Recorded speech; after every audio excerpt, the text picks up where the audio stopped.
When I talk about the mainstream media, we're talking here about the big networks, the big cable networks, the big major newspapers, the major magazines, maybe major websites as well.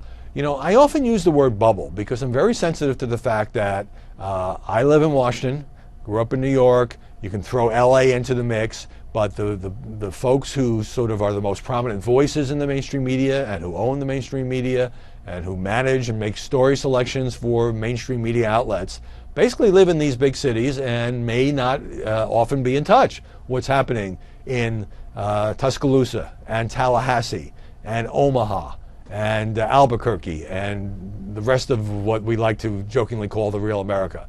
Well, it prompted an interesting email in the context of our campaign coverage from Pete in Florida.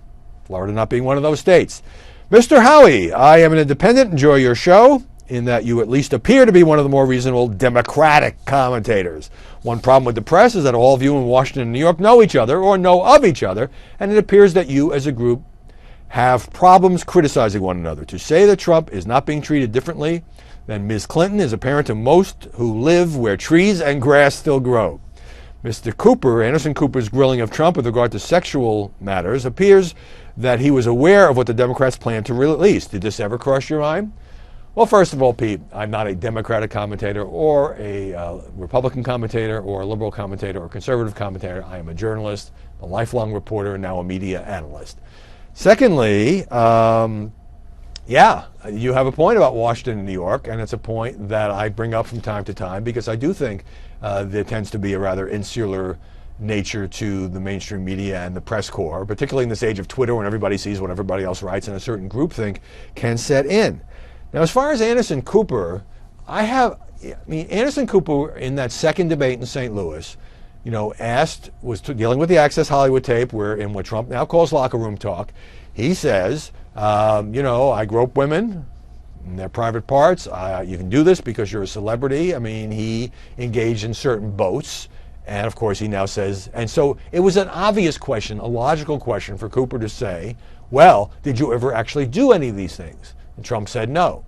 And that could be argued that that opened the door to some of these women coming forward because they wanted to show, in their view, and these are just allegations, that he actually acted on that kind of language with them as they recounted sometimes many, many years ago. I don't think Anderson Cooper had any way of knowing that that these women were going to come forward. Indeed, a number of them, in comments to the New York Times, Washington Post, and elsewhere, say it wasn't until the second debate that they decided to come forward, so there's no way that Cooper could have known that in advance. But on your point about you know, being an independent and feeling like the media don't reflect your views, well, it's a problem.